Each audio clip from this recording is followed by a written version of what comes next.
Usa ka pagtuo, usa ka tingog, usa ka katawhan.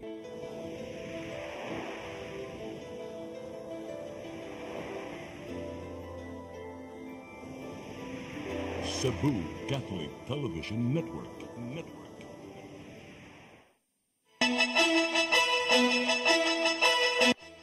Uluhan sa mga balita sa Sayri 47. National Bureau of Investigation may pahinumdom sa ilang mga agent dili mo gwardya sa mga politiko. Human makapiyansa, laing duha ka warrant of arrest giserve sa political critic ni Mayor Ahong Chan sa Dakbayan sa Lapu-Lapu. 16 billion peso Cebu International Container Port gisubhan sa lungsod sa Konsolasyon humanon sa tuig 2028. Tricycle driver gidunggab sa laing tricycle driver sa Dakbayan sa Lapu-Lapu naangol. Sugbo, Kabisayan ug Mindanao, Pilipinas ug katawhan kutos maabot sa tong Sibya sa tibuok kalibutan maayong hapon. Live kita karon sa CCTN Channel 47 ug kini ang tulumanon sa nagunang kasayuran nga angay natong masayran. Sa nga ni Attorney Danica Caballes, ako si Dennis Tabar ug kini ang Sayri 47.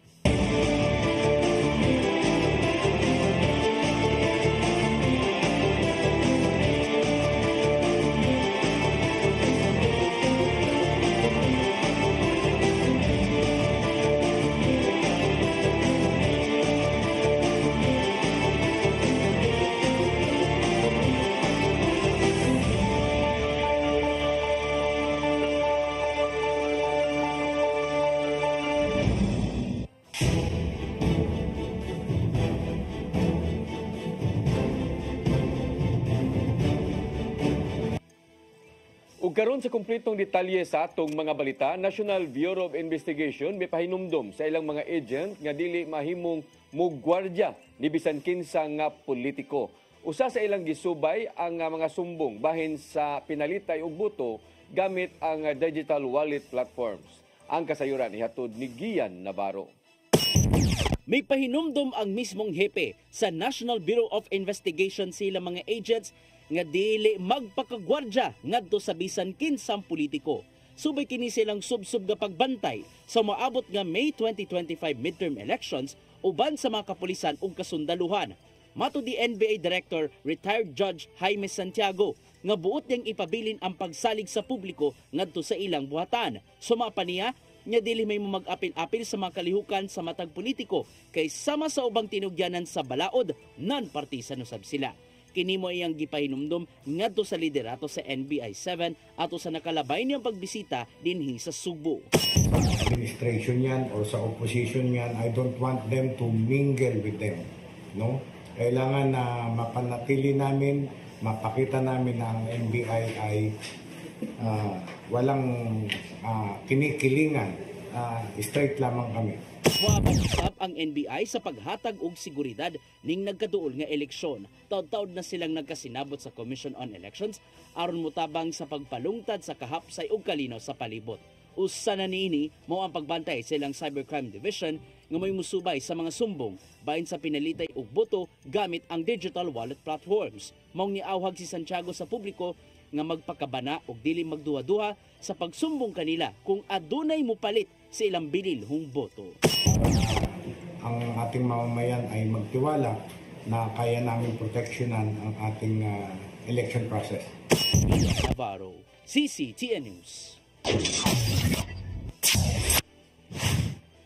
Kalihim sa Department of Interior and Local Government nag-command visit sa PRO7 karong adlaw. Nunot kini sa pagpangandam sa kapulisan o Commission on Elections sa umaabot nga midterm election karong Mayo. Ang kasayuran ihatod ni Arnold Bustamante.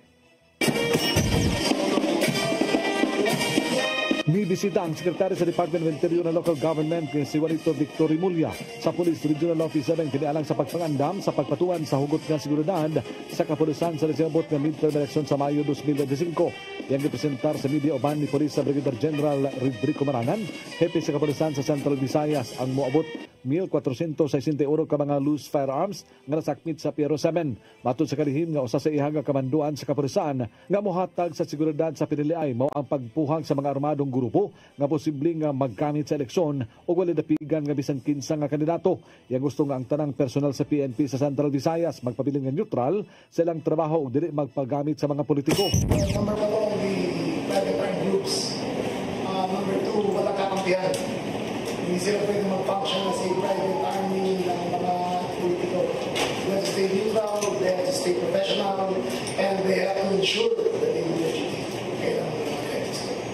Gipaybaw ni Rimulya nga tinguha niya nga malibot ang tanang rehiyon sa Pilipinas sa dili pa ang eleksyon aron masiguro nga mahanay ang seguridad ug walay mahitabong election-related violence ug mahatagan og proteksyon ang tanang kandidato, elected government officials ug aga mga kawani sa komisyon ng eleksyon. Nalipay rehinon ang kalihim sa report nga iyon nadawat nga walay giilang nga election hotspots ang Sugbo nga nagpasabot nga malinaw ng Tibok Rehiyon 7. Dito naman sa Cebu walang hotspot, but nevertheless, we are here to make sure that the presence of the ING is felt and alam nila lahat ng programs na action side. Sa datos kay gipaybaw sa Piero 7 moabot sa 1,461 ka mga lain-laing kalibre sa armas ang nasakmit sa kapulisan sa Tibok Rehiyon 7. Din 25 niini mga explosives nga nasakmit atol sa police operations sama sa bypass, search warrant, checkpoints nga may resulta usab sa pagkasikop sa 407 ka mga suspitsado ug ang uban gipang surrender na ngadto sa mga tag-iya niini. Mato ni Police sa Colonel RV Aceri Paraon Bueno, ang spokesperson ni Police Brigadier General Rodrigo Maranan, hepe sa Piero 7 nga ang pagkasakmit sa mga gidaganon sa loose firearms dako og epekto sa pagpugong sa krimen nga mahitabo sa Central Visayas. Ay malaki po ang implikasyon nito sa peace and order natin. Lagi nga pong sinasabi ni RD, yung isang baril na makuha natin, makakapagligtas siya ng 5 buhay. So ibig sabihin, sa dami ng armas na nandiyan po na ipinresent nila kanina, maraming buhay po yung maliligtas at makakatulong po ito para ma-ensure po natin ng isang mapayapa at matagumpay po na eleksyon. Ug ni Boyno nga ang kapulisan parayan nga miawhag nadto nga mga gun holder nga itahan ang ilang mga armas nga wala lisensya o kadto nga mga armas nga wala maproseso ang ilang mga papeles aron dili sila makatubang og problema sa maabot nga mga adlaw. Ang Piero 7 mohimog legal nga aksyon sama sa pagrunda pinasikat sa search warrant ang mga panimalay kung mahibaw-an nga wala kinimutuman sa ilang panawagan ug uplan katok. Arnold Bustamante, CCTV.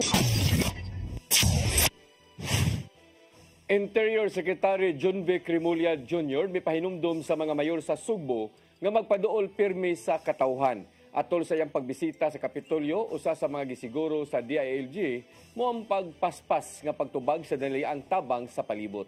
Ang kasayuran ihatod ni Gian Navarro. Tuyo mibisita sa Kapitolyo si Interior Secretary Juanito Victor John V. Rimulya Jr. og nagpakisayod sa mga gipanghimo sa isig kalungsod ug syudad dinhi sa Sugbo.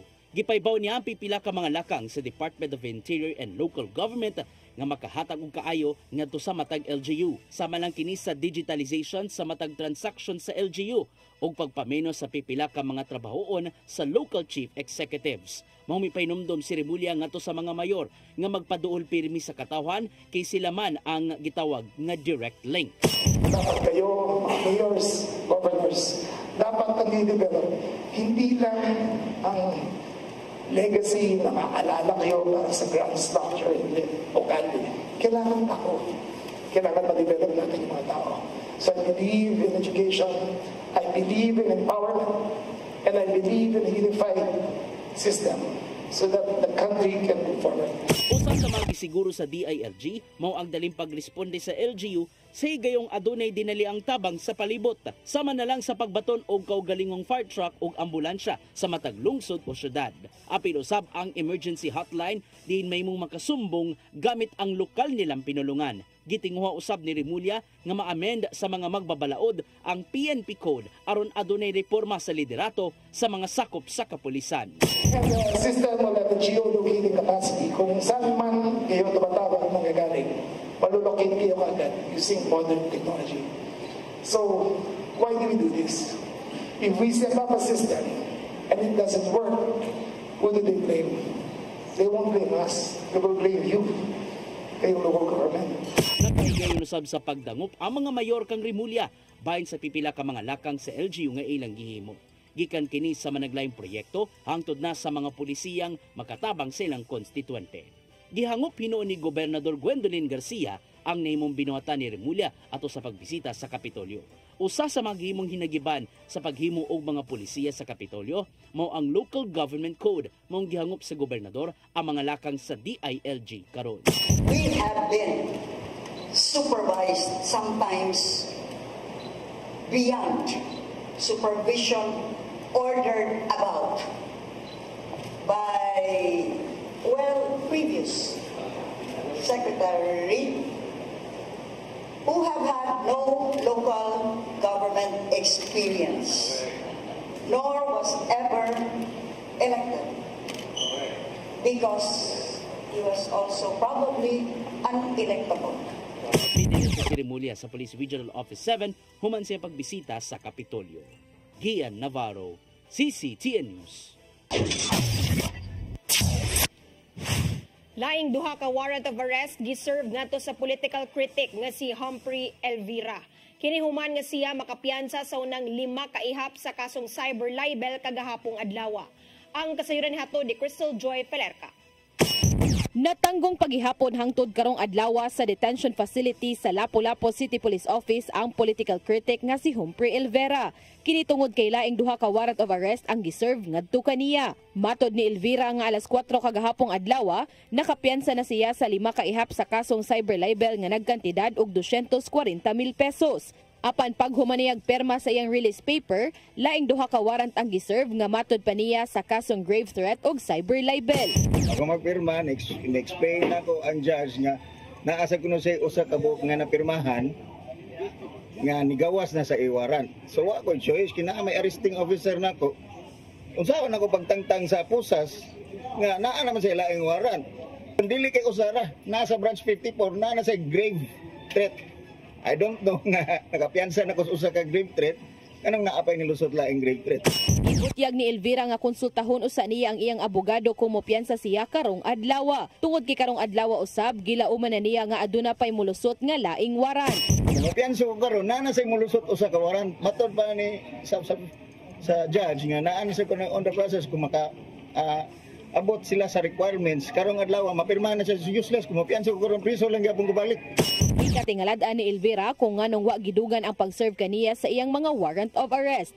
Samtang natanggong siya sa detention facility, giangko niyang nahadlok siya sa iyang seguridad. Kung usa sa mga kauban, pre paningkamot makagawas ka pre makauli ka kay bahala na og mabenta kay pakuot ka sa sod. Ay grabe, kahilakon kay gagapon man. Kahilakon kay gagapon.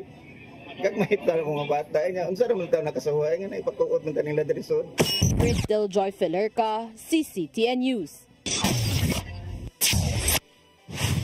Mipahimangno si Cebu City Mayor Raymond Alvin Garcia nga magbantay sa mga peking social media accounts gamit ang iyang pangalan.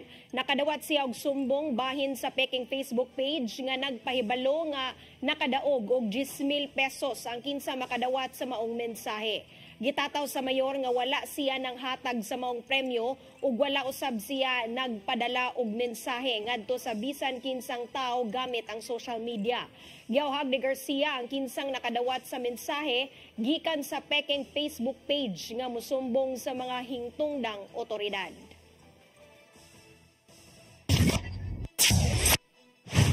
Samtang sa laing balita, gipangandaman sa Senado ang posibleng pagdawat sa impeachment complaint batok ni Vice Presidente Sara Duterte karong adlaw.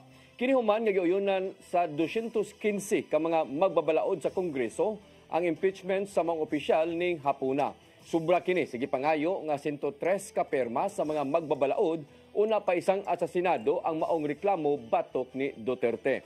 Usa sa gireklamo sa mga petitioner sa giduso nga impeachment sa Vice Presidente mo ang questionabling paggamit sa confidential funds. Wa gikalipay ni Davao City Representative Paulo Duterte ang nahimong sangputanan og mibahad nga dunay dili mayong panghitabo sa kasamtangang administrasyon.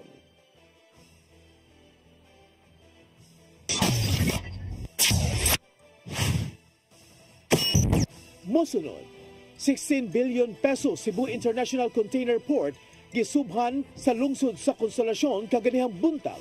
Humanon sa tuig 2028. Kanaog daghan pa mga balita sa pagbalik sa Sayre 47.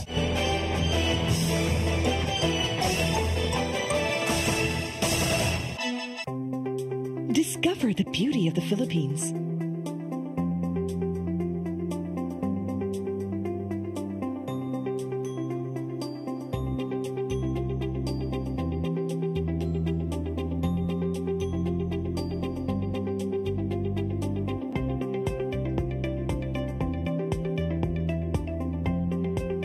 With Philippine Airlines, the country's flag carrier.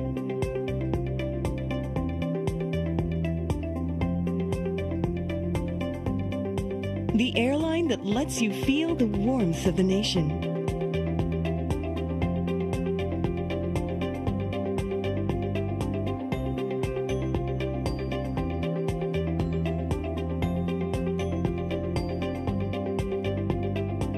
Mabuhay!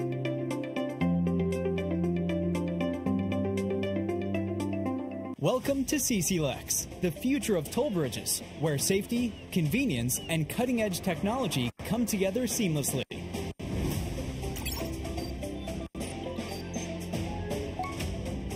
Cebu-Cordova Link Expressway is your state-of-the-art modern toll bridge, a true marvel of engineering, where its towering beauty meets functionality, redefining your travel experience. This 8.9-kilometer expressway boasts a host of remarkable and sophisticated features, pioneering inclusivity in expressways in the country.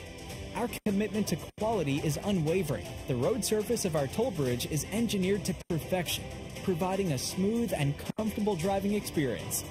Raises the bar of the lifestyle of people around us. Experience the future of toll bridges with us. Safety, convenience, and exceptional quality await you. CCLEX, your bridge to a better tomorrow.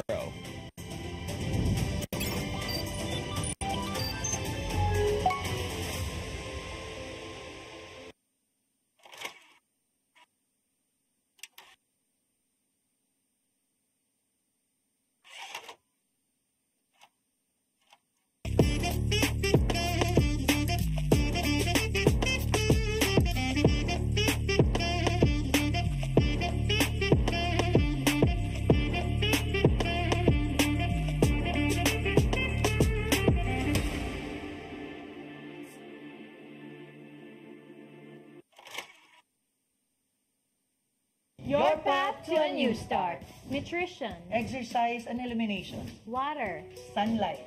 Temperance. Air. Rest and recreation. And most of all, trust in God. Learn from our doctors. Be blessed by the testimonies of our overcomers. Ang inyong programa, alam sa may sakit, walay sakit, ug dili ganahan magkasakit. OzoneMed Wellness Clinic New Start. Mapapanood every Saturday, 8 to 9 a.m. Og ang replay airing matag Miyerkules, 1:00 hangtod 2:00 sa hapon. Dinhilang sa CCTN Channel 47. New Start, OzoneMed Health and Wellness Talk.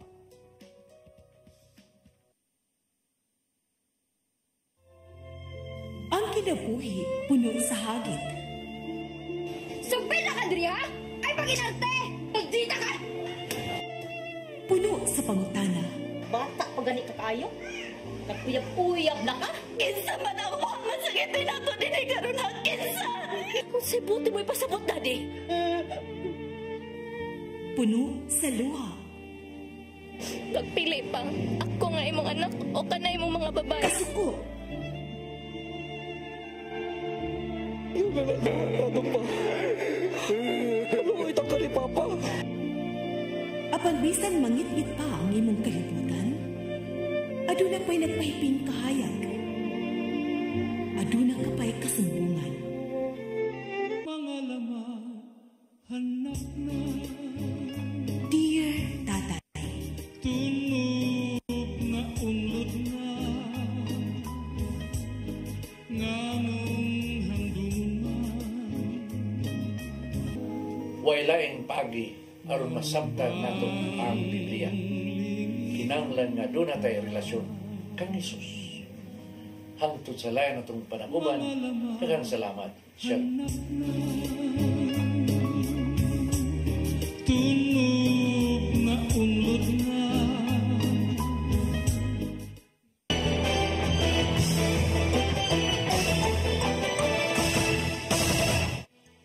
Balik sa ato mga balita, groundbreaking sa 16 bilyones ka pesos nga bag-ong Cebu International Container Port sa lungsod sa Konsolasyon gipahigayon kaganinang buntag.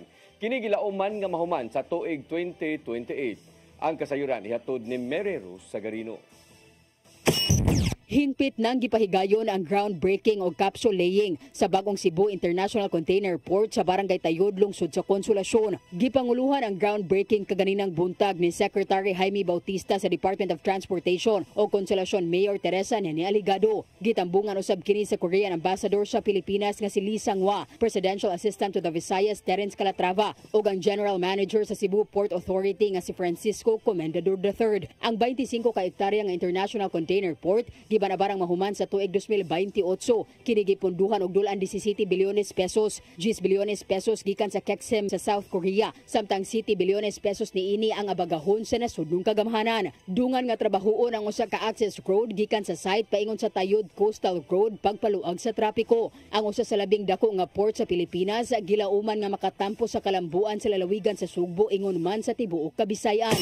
This event marks the start of a monumental undertaking that will transform not only the cargo gateway of the Central Visayas region, but also the trajectory of Cebu's economic landscape.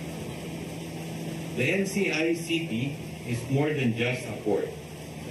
It is a symbol of progress, collaboration, and our collective commitment to enhancing the efficiency and reliability of our nation's infrastructure. Kinigingong makahatag og oportunidad sa panarbaho sa libuan ka mga individual o pagkunhod sa gasto sa transportasyon sa maritime cargo. Kinigilauman nga magpaligon usab sa lokal nga industriya, makahatag og dakong buhis dili lang sa lokal lakip na sa nasyonal. Demand for efficient cargo handling and logistics solutions has made this project not just necessary but imperative. The new Cebu International Container Port is the answer to ensuring that Cebu remains the trade and commerce hub for the Visayas and Mindanao. Ang bagong International Container Port gitukod aron ma-decongest ang container terminal sa Cebu City ug madugangan ang operational capacity sa Cebu Base Port. Challenging gina sa ato ang karaan nga international port kay tungod man sagud sa limitation dito no in term of space unya duna sa mga airdrop requirement. So kining facility will encourage no opportunity, at least ready na ang Cebu to accept og mga dagko nga mga barko para sa sa shipping, sa maritime. Una nga giendorso ang proyekto sa sayong bahin sa tuig 2000 apan nakasinati og mga paglangan lakip na ang pandemya. Mary Rose Sagarino, CCTN News. Disenyo sa gitukod nga Cebu Bus Rapid Transit padayong ipatuman sumapa sa Department of Transportation. Hinon adunay ipatumang gamay nga adjustment sa disenyo sa bus station sa habig sa Kapitolyo. Ang kasayuran nihatod pagbalik ni Mary Rose Sagarino. Pahuman na ang Package 1 sa Cebu Bus Rapid Transit og mahimo nang magamit sa sunod buwan. Ang Package 1 adunay gitas-on nga 3 ka kilometros gikan sa South Bus Terminal paingon sa Osmeña Boulevard ngadto sa Kapitolyo. Matud ni Secretary Jaime Bautista sa Department of Transportation nga ilan ang gipangandaman ang pagsugod sa Package 2 ug 3. Matud ni Bautista nga nakigalayon sila sa World Bank aron mapunduhan ang duha ka packages nga moabot sa 14 ka kilometros. Samtang matud ni Bautista nga magpabilin ang disenyo sa CBRT ug adunay gamay nga adjustment sama sa pagkuha sa struktura sa bahin sa Kapitolyo. Yung station, we agreed that we will remove the station there. No? Kaya siguro makikita nyo wala na yung design, yung structure. No? So we'll just keep it open.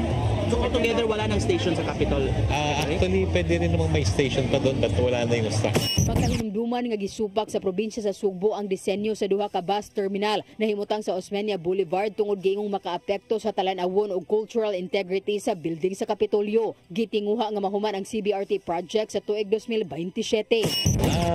Siguro it will improve the scope, no? But the project itself will remain the same. Ang proyekto giingong makatabang sa pagsulbad sa problema sa trapiko sa Sugbo. Mary Rose Sagarino, CCTN News. Defense Secretary Gibo Teodoro nagtuo nga magpabilin gihapon ang pagsalig sa Amerika nga abagan ang Pilipinas sa pagpanalipod sa soberenya.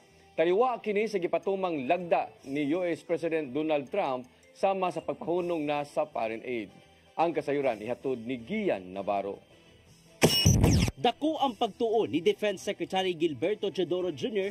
nga ilhon gyapon sa Estados Unidos ang ilang pagsalig o pag-abag sa Pilipinas kung isgutan ang pagpanalipod sa soberanya sa nasod. Taliwa kini sa mando sa US State Department nga ihunong ang tanang mga foreign assistance nga gihatag ngadto sa ubang nasod. Suma pa ni Teodoro nga dunay sila plano makig-alayon kang US Defense Secretary Pete Hegseth. Samtang gipasalig siya ni US National Secretary Advisor Mike Waltz nga magpadayon ang ilang mga saad sa pagtabang ngadto sa Pilipinas. Nasayang nag-abot silang Waltz ug Teodoro sa miaging buwan sa Washington DC. Sa diyang midangop ang Pilipinas sa US alang sa pagpakusog pa sa ilang pagdepensa. Nahitabo hinuon kini sa White House duha ka adlaw human milingkod sa katungdanan si President Donald Trump. Daan ang nakig-alayon silang Presidente Ferdinand Bongbong Marcos Jr. o kanhi Presidente Joe Biden alang sa defense cooperation aron masigurong luwas ang paglawig sa West Philippine Sea. Gani nakahigayon sila sa paghimo og trilateral summit uban ang Japan aron sabuton kung unsaon pagpakusog sa depensa sa nasod batok sa mga nangilog sa teritoryo sa Pilipinas. Gian Navarro, CCTN News. Gitunol na sa Government Service Insurance System GSIS ngadto sa lokal nga kadaghanan sa Dakbayan sa Lapu-Lapu ang 13.9 million pesos nga tseke. Alang kini sa insurance claims sa mga kabtangan nga gipanag-iya sa Dakbayan nga nangaguba niadtong bagyong Odette sa tuig 2021. Ang kantidad alang sa 7 ka mga nangaguba nga properties nga mao ang main building sa City Hall, Lapu-Lapu City College Tourism Building, Urban Poor Building, Lapu-Lapu City Fire Station, Jeepney Terminal Building ug Hoops Dome. Matod sa kadagkuan sa GSIS Cebu branch nga partial pa lang kini tungod kay aduna pay laing makuha ang Dakbayan nga laing insurance claims para sa lain pang 8 pa ka mga properties nga naguba sa bagyo. Gipasabuti noon sa GSIS Cebu branch nga niadtong higayuna usa lang ang ilang claims adjuster nga nagproseso hinungdan nga nalangay ang paghatag niini.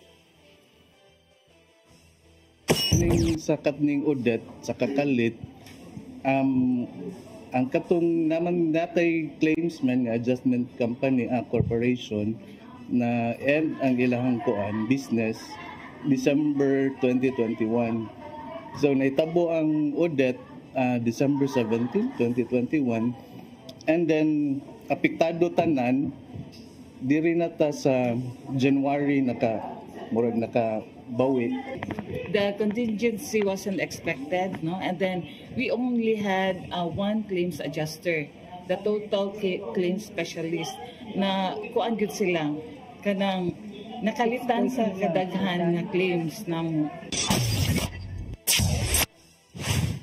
Gisugdan na sa Korte Suprema ang ilang oral argument kabahin sa pagbalhin sa pundo sa PhilHealth ngadto sa National Treasury aron gamiton sa ubang proyekto. Nakahigayon sa pagdipinsa ang mga nagduso og petisyon nganong sukwahi sa konstitusyon ang pagbalhin sa naggamit nga PhilHealth Fund. Mibabag sila sa gipatumang circular order sa Department of Finance ug sa mga probisyon sa national budget aron iuli ang 90 bilyones ka pesos nga pundo sa PhilHealth ngadto sa Treasury. Gilangkuban ang mga respondent nila ni Finance Secretary Ralph Recto, Health Secretary Teodoro Herbusa ug uban pang mga opisyal sa gobyerno. Gipadalipdan sa maong mga kadagkuan nga legal ang nahimong pagbalhin sa pundo pinasubay sa batakang balaod. Gipaubos na sa inquest proceedings ang amahan nga gituohang ng lugo sa iyang stepdaughter sa Dakbayan sa Naga. Subay kini sa kasong qualified rape nga giandam sa National Bureau of Investigation 7 batok sa 27 anyos nga dinakpan. Sumapa ni NBI 7 Director Attorney Renan Agustos Oliva nga personal nga niadto ang piskal sa Naga City Prosecutor's Office ngadto sa Tambalanan diin nagpaayo pa ang sospek. Didto na usab gipaygayon ang pag-angkon bahin sa binuhatan ngadto sa 16 anyos nga stepdaughter sulod sa duha ka tuig. Luwas hinuon ang kahimtang sa dinakpan human gipaubos sa operasyon ug mag-agad lang sa mamahimong desisyon sa korte kung asa siya prisuhon.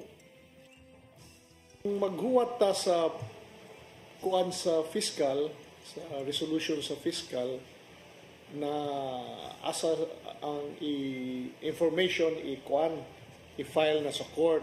So ang commitment order mag-agad ni asa ipakomit sa korte. Sa CPDRC ba? Or sa Naga? Or there is a MUA. Depende na sa prosecute sa evaluation.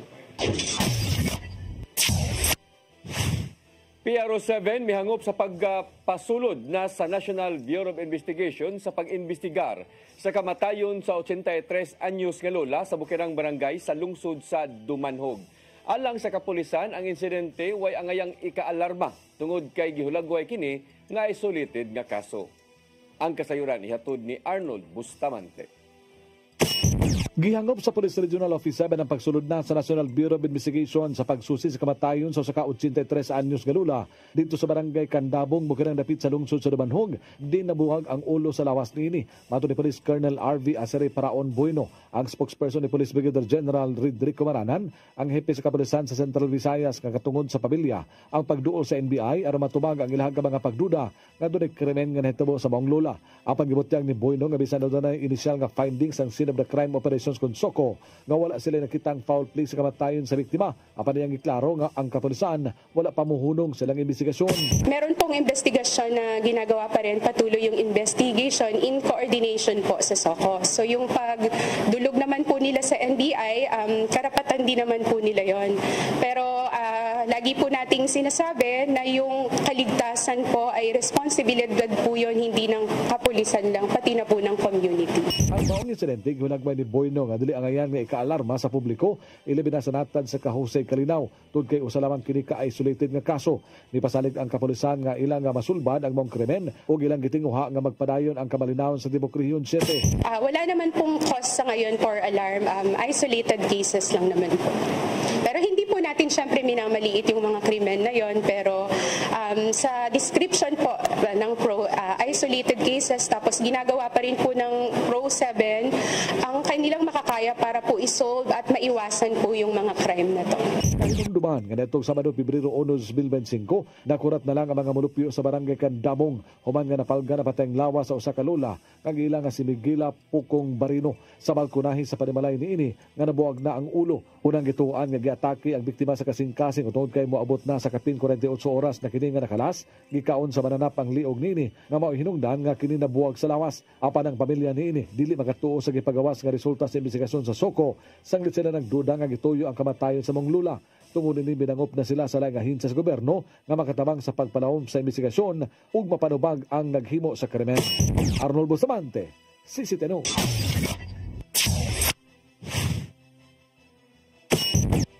Mosunod, tricycle driver gidunggab sa laing tricycle driver sa dakbayan sa Lapu-Lapu, naangol kana og daghan pa mga balita sa pagbalik sa Sayre 47.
Balik sa atong mga balita, tricycle driver na angol human gidunggab sa laing tricycle driver sa merkado sa Dakbayan sa Lapu-Lapu tungod lang sa panaglalis sa parking. Apan nasuta nga ang duha daan na nga dunay panagbangi.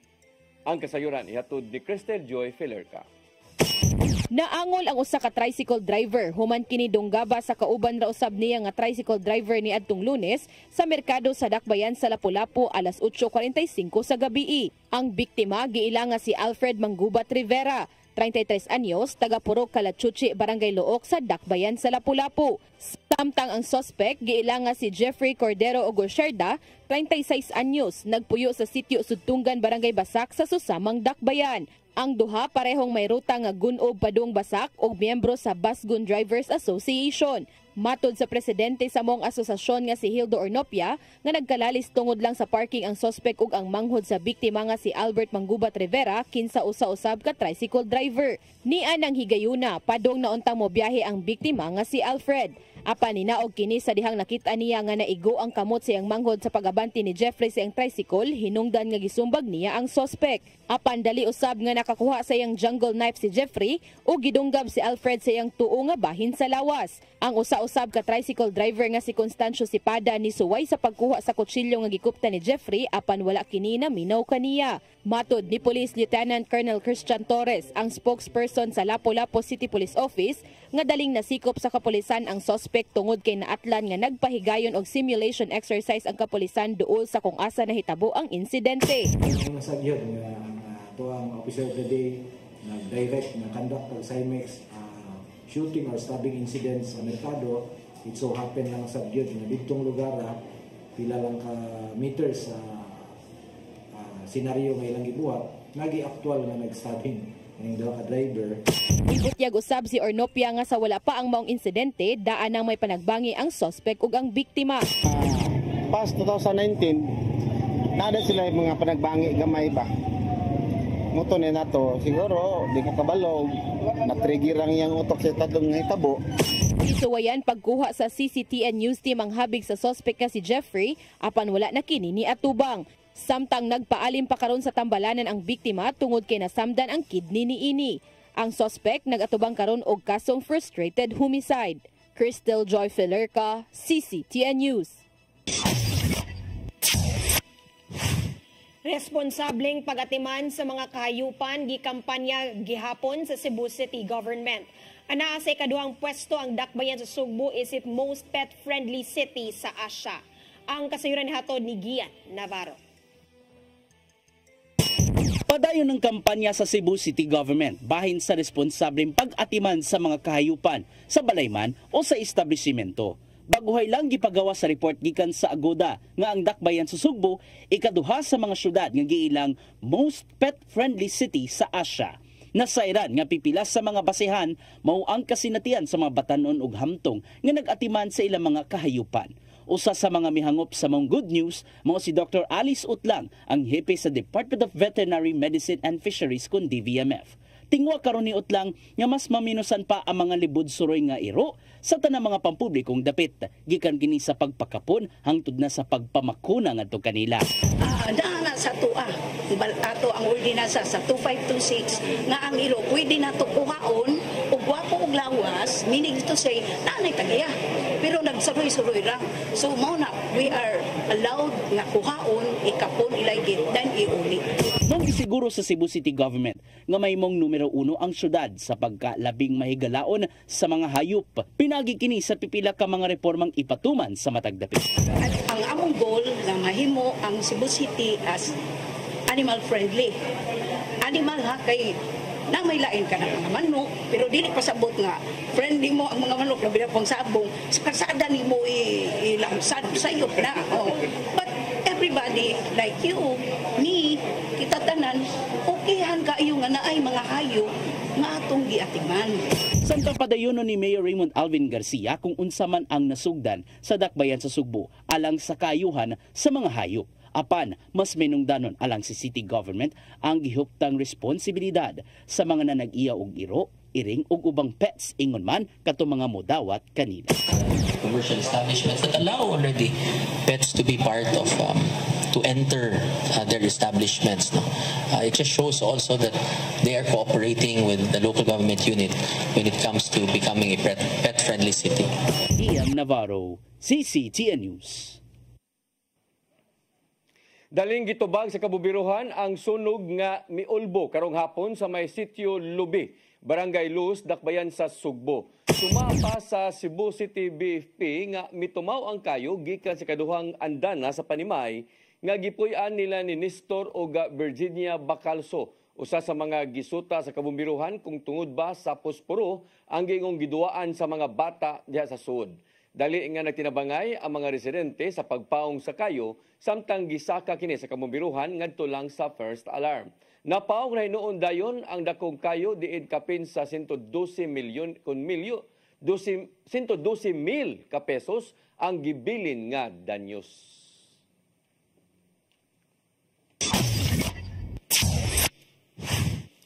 Mao kadto naglangkob sa atong mga balita sa Sayri 47. Ako si Dennis Tabar.